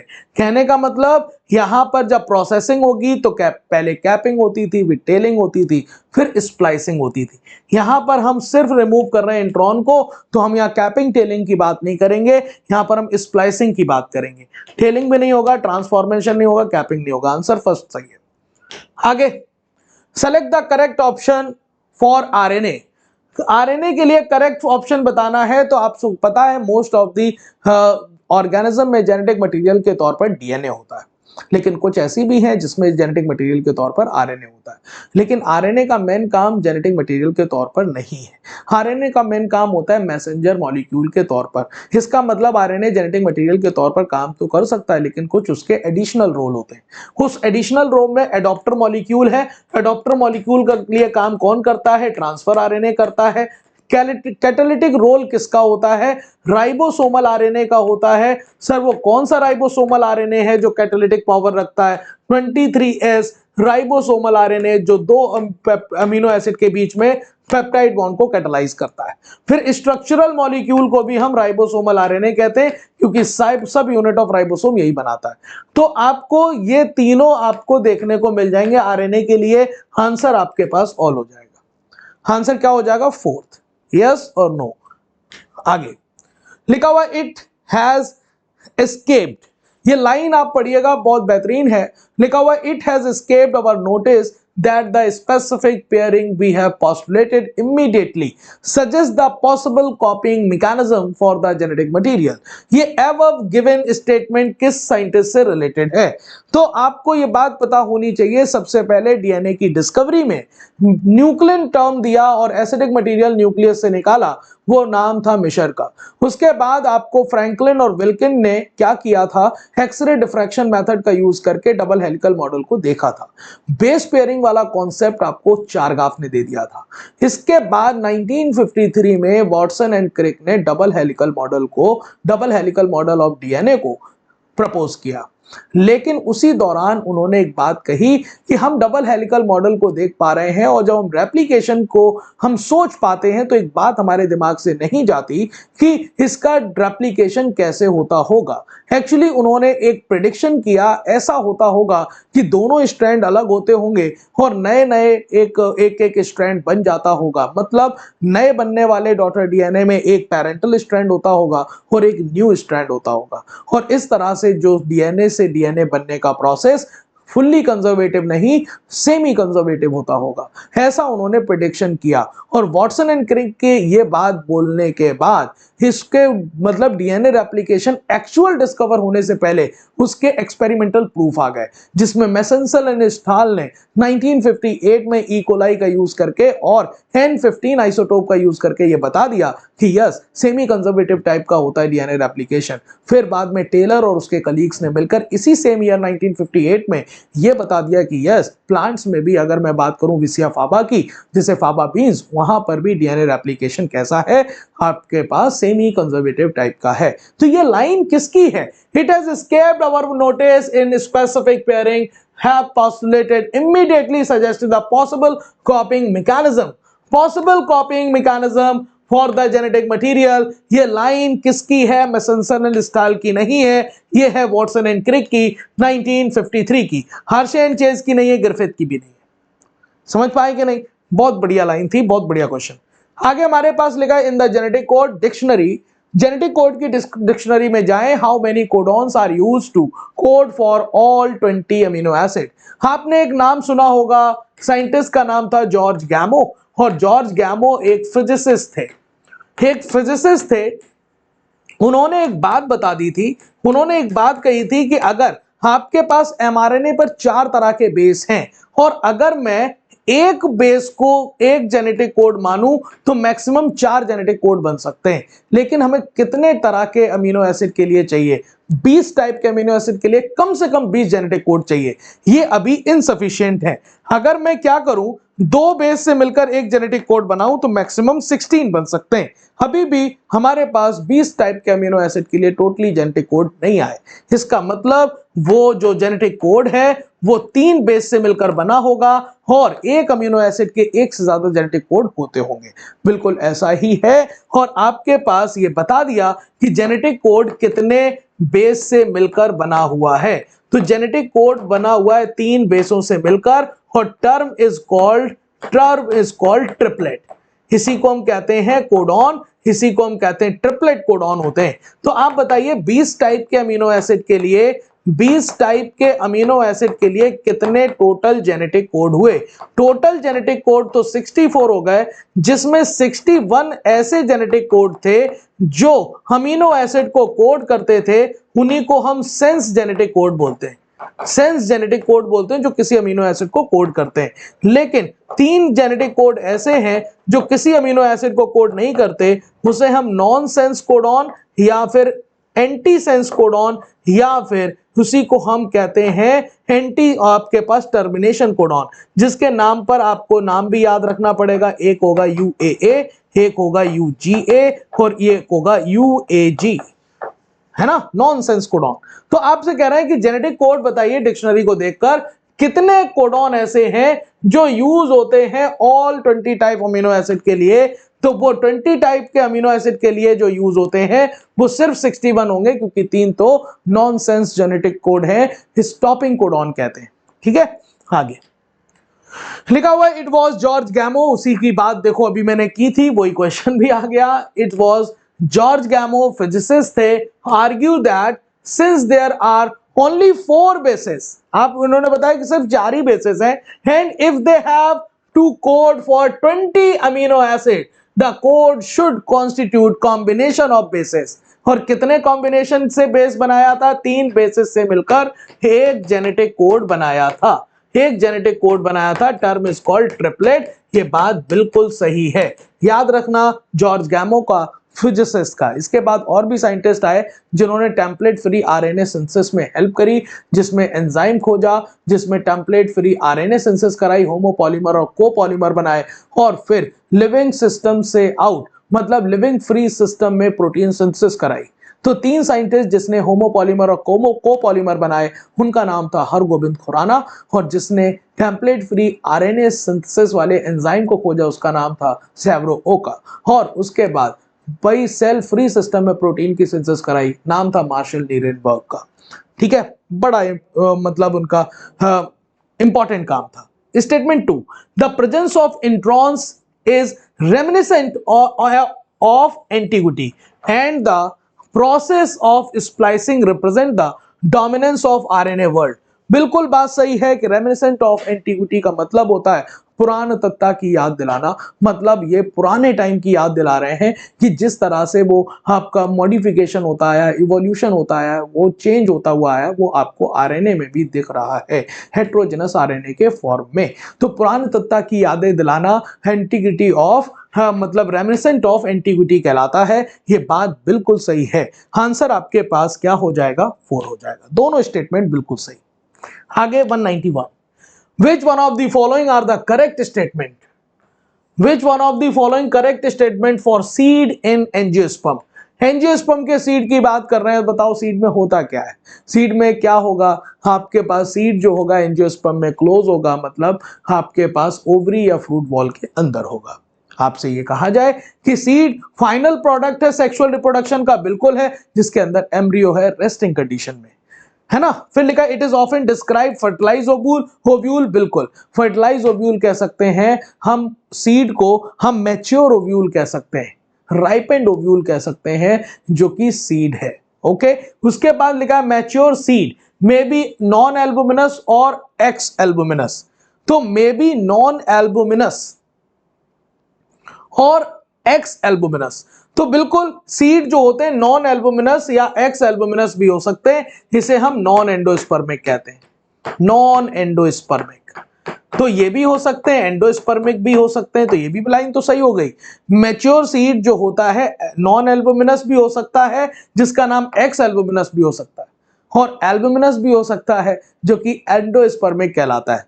ठीक है, तो आपको ये बात समझनी चाहिए कि नॉन एल्बुमिनस और एक्स एल्बुमिनस एक ही बात है, तो हो तो सकता ही है ना। नॉन एंडोस्पर्मिक सीड का दूसरा नाम होगा, और नॉन एंडोस्पर्मिक सीड आपको किसमें देखने को मिलते हैं? इन जनरल, जनरल मेजॉरिटी में इन जनरल की बात करी जाए तो आपको डाइकॉट में ऐसे सीड देखने को मिल जाएंगे। और एंडोस्पर्मिक सीड जिसका दूसरा नाम हम एल्बुमिनस सीड भी कह सकते हैं, और एंडोस्पर्मिक सीड इन जनरल, देखो इन जनरल थोड़े बहुत एक्सेप्शन जरूर होते हैं हर जगह, बायोलॉजी में बात समझना, इन जनरल मोनोकॉट में देखने को मिल जाते हैं। एग्जाम्पल आपको याद होंगे। तो आंसर आपको क्या बन जाएगा? 191 का 4। ओके, अगला बताओ। ये फोटो देखिए, फोटो देखकर आपको ये समझ आ जाएगा, ये बैरियर है और बैरियर के नाम पर कॉन्डोम है, और कॉन्डोम के नाम पर कौन सा कॉन्डोम है? ये फीमेल कॉन्डोम है, फीमेल कॉन्डोम है बेटा, है ना।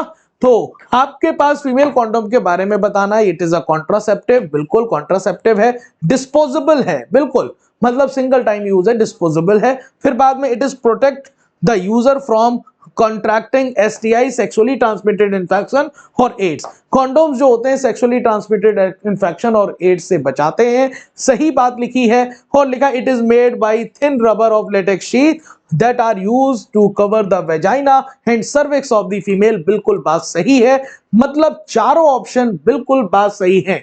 ये आपके पास चारों ऑप्शन सही है, तो आंसर आपके पास क्या हो जाएगा, 4 हो जाएगा। A B C D सब सही है, करेक्ट ही पूछा हुआ है, देख लीजिए करेक्ट पूछा हुआ है। यहां तक आपको कोई दिक्कत आई थिंक नहीं होनी चाहिए, यस और नो। तो इसके बाद अगला क्वेश्चन हमारे पास क्या है, 193 क्या कह रहा है, majority of flowering plants produce hermaphrodite flower. हाँ, ज्यादातर जो फ्लावरिंग प्लांट्स होते हैं वो बाइसेक्सुअल फ्लावर को बनाते हैं, सही बात है।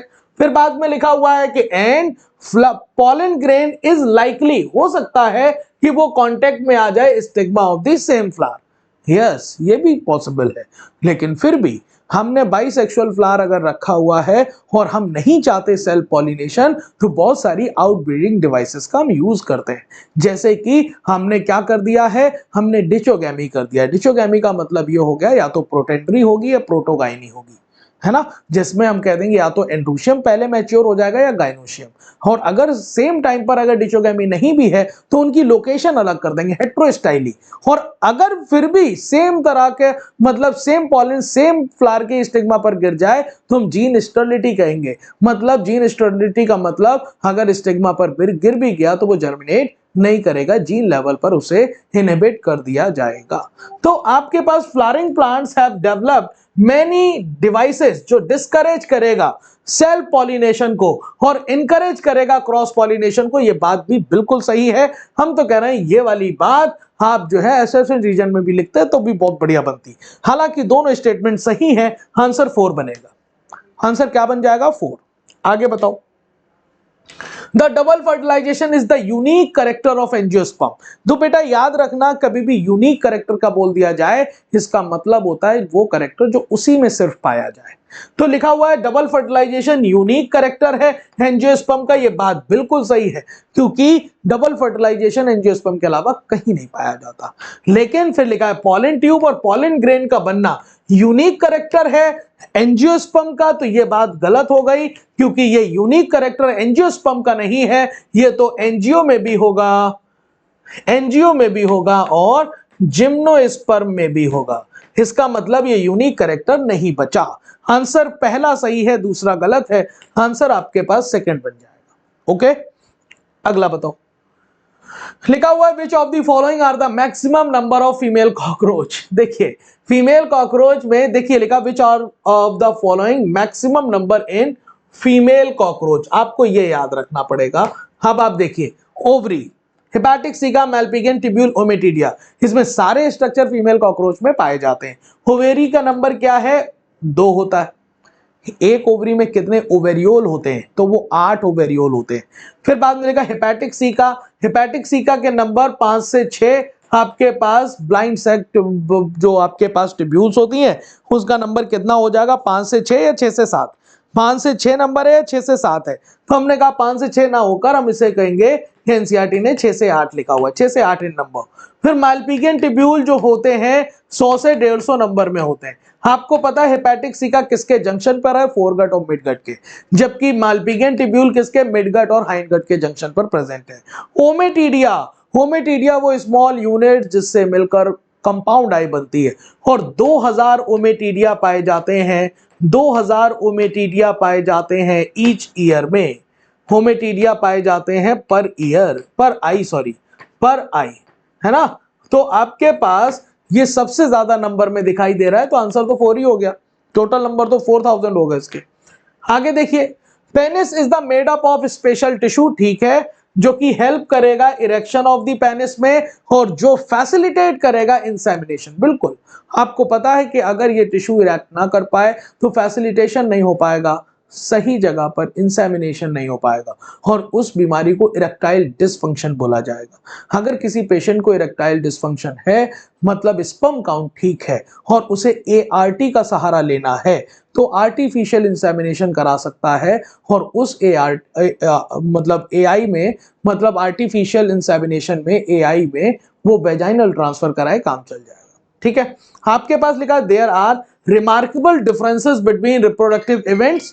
रिमार्केबल डिफरेंसेस आपको देखने को मिलेंगे reproductive events in male and female, बिल्कुल देखने को मिलेंगे। एग्जांपल के तौर पर स्पर्म का फॉर्मेशन कंटिन्यू रहता ओल्ड टाइम तक, जबकि ओवम सीजेस हो जाते हैं अराउंड द एज ऑफ 50, मतलब लेट शुरू होते हैं तो लेट खत्म होता है। स्पर्मेटोजेनेसिस जो शुरुआत होती है टीनेज पर 12 से 13 साल पर, लेकिन जब मैं बात करता हूं मतलब oogenesis की तो वो एम्ब्रियोनिक स्टेज पर शुरू हो जाती, तो जल्दी शुरू होती है जल्दी खत्म हो जाती। मीनोपॉज जैसी कंडीशन 45 से 50 ईयर तक आपको फीमेल में देखने को मिल जाएगी, लेकिन लाइफ लॉन्ग मतलब ओल्ड टाइम तक स्पर्म का फॉर्मेशन इन द मेल के केस में होता रहता है। ये वाली बात भी दो सही है, दोनों स्टेटमेंट सही है, आंसर 4 बन जाएगा। चलिए अगला क्वेश्चन देख लेते हैं।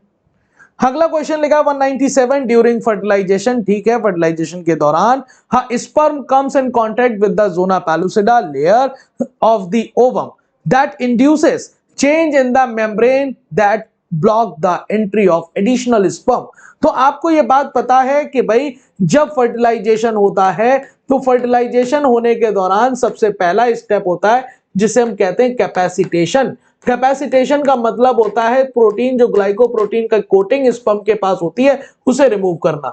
दूसरा काम होता है एक्रोसोमल रिएक्शन, जो एक्रोसोम पर बहुत सारे आपके एंजाइम भरे हुए हैं, उस एंजाइम से कोरोना रेडिएटा और जोना पैलुसिडा जैसी मेम्ब्रेन को रप्चर कराना। तीसरा आपके पास होता है कॉर्टिकल रिएक्शन। कॉर्टिकल रिएक्शन के दौरान क्या होता है, जब एक स्पर्म एंट्री कर गया है तो वहीं पर जाकर बहुत सारे कॉर्टिकल ग्रैन्यूल्स आकर अरेंज हो जाते हैं किस पर, जोना पैलुसिडा पर, जिससे पहले तो मेम्ब्रेन डीपोलराइज की जाती है और फिर बाद में कॉर्टिकल ग्रैन्यूल्स पॉलीस्पर्मी को रोकते हैं। फिर बाद में होती है स्पर्म की एंट्री, फिर होती है स्पर्म की एंट्री बेटा, और उसके बाद आपके पास क्या होता है, सिनगैमी। तो ये 5 स्टेप में कंप्लीट होता है फर्टिलाइजेशन। ये वाली लाइन आपकी बिल्कुल सही है। उसके बाद the secretion of the acrosome help, acrosome के सिक्रीशन हेल्प करते हैं the sperm enter into the cytoplasm, ठीक है, and the ovum through the zona pellucida and the plasma membrane, बिल्कुल बात सही है। ये सिक्रीशंस हेल्प करेंगे एंट्री ऑफ स्पर्म में, जो कि जोना पैलुसिडा और कोरोना रेडिएटर जैसी लेयर्स को डिसॉल्व करने में हेल्प करेगी। तो दोनों स्टेटमेंट बिल्कुल सही है, आंसर 4 बनेगा, कोई प्रॉब्लम नहीं। आगे बताइए 198 लेबिया माइनोरा, जिसे हम लोअर लिप कहते हैं, लेबिया मेजोरा अपर लिप।